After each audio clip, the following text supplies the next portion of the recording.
just picked up a dresser. Do we need another project? No, absolutely not. Do we have room for a project? Again, no, we don't. Did I get it anyway? Yes. Let me tell you why though. Let me tell you why. I already have the paint, so I feel like I can get this done within the next few days.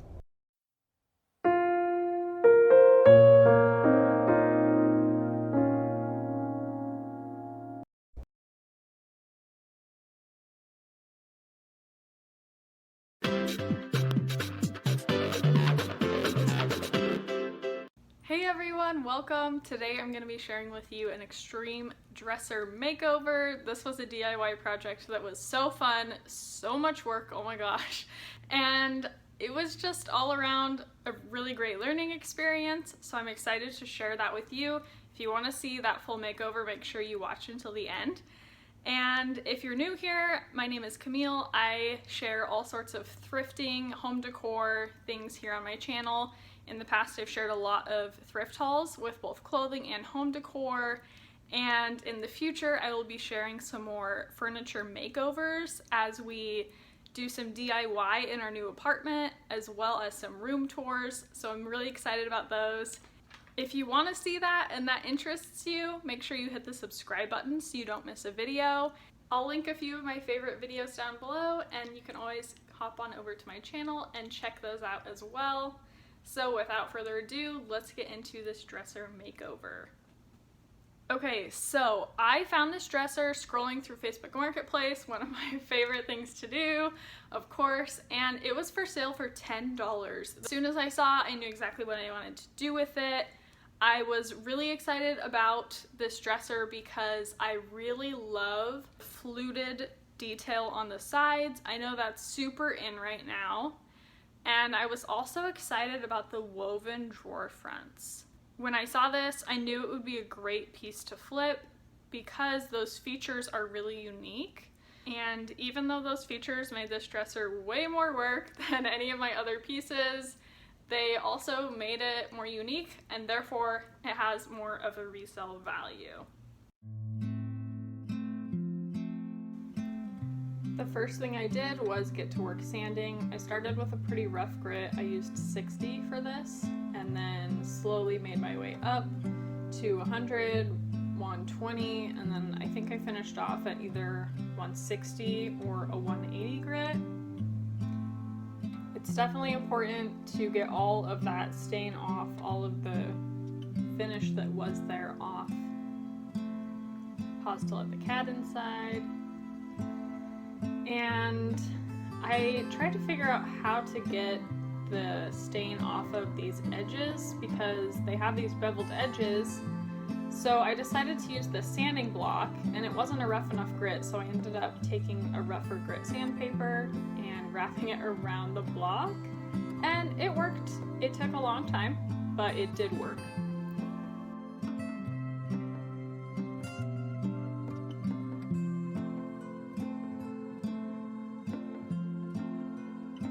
I'll show you kind of what I did. So sandpaper, obviously, like here, and then I also found these little tiny pliers, and they fit just perfectly right here, and I used them to scrape out like the waxy layer and then the rest of the stain, and it worked really well. Okay. All of the stain on the top is removed. Oh my gosh. I am so tired. I am going to take a popsicle break. A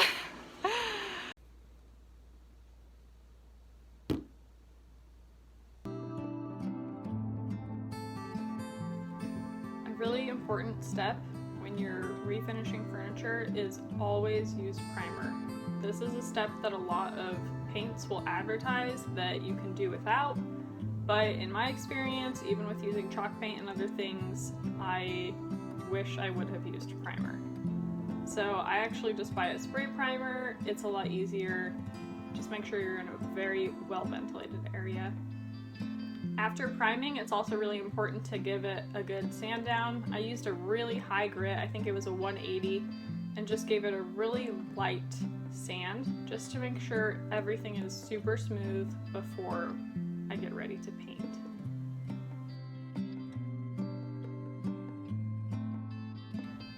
Alright, painting, the best part. I did not show it here, but I ended up mixing two paint colors together. I used a chalk paint and then an Heirloom Traditions all-in-one paint. I'll put those colors down below. I ended up doing, I think, 3 coats of this paint, and without priming beforehand it would have been even more.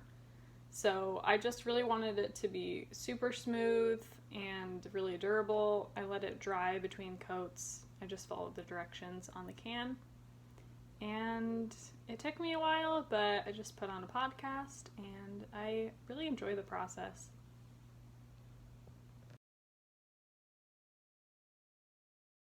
After painting, it's really important to seal it. This time I used Rustoleum's matte clear top coat. Sometimes I'll use wax, sometimes I'll use polyacrylic. This is just what I decided to use this time.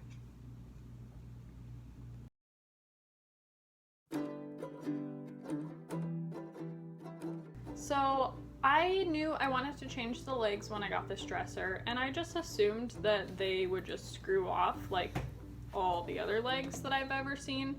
No, they were, oh my gosh, they were glued in, they were nailed in, they were screwed in, and my husband just used all of his might and ripped the first one off, and I don't know how he did that.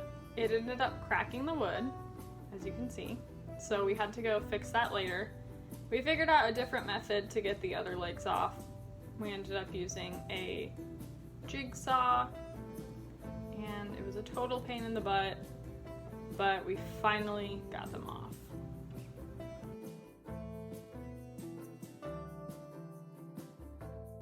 Here you can see we are putting the legs on.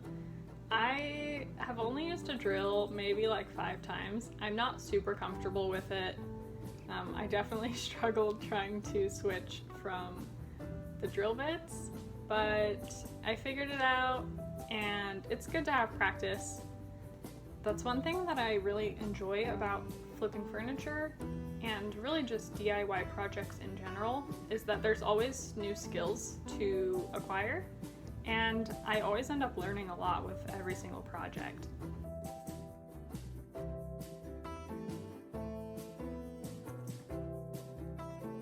I really liked these legs. We used them on our own dresser. I got them from Amazon. I'll link them down below. I also got the gold hardware from Amazon, and I love these gold bars. I think they really elevated the dresser.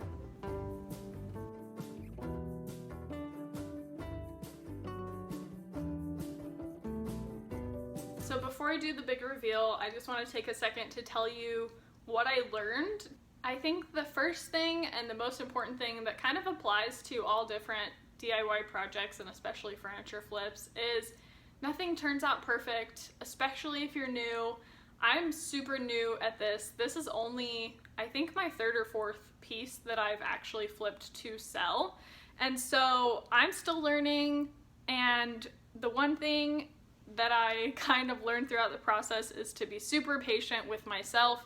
Sanding took way longer than I thought it would, and there were just several things in the process. Getting those legs off, oh my gosh, getting the legs off.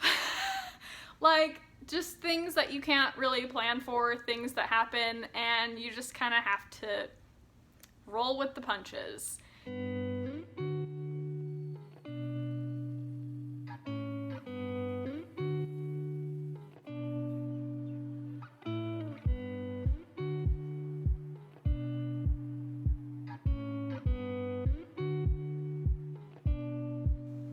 And here it is. I'm so happy with how this dresser turned out. I absolutely love all of the details, and it sold very quickly. As I mentioned, it sold for $245. It gave me a great profit. If you're interested in that breakdown, it's in the description box.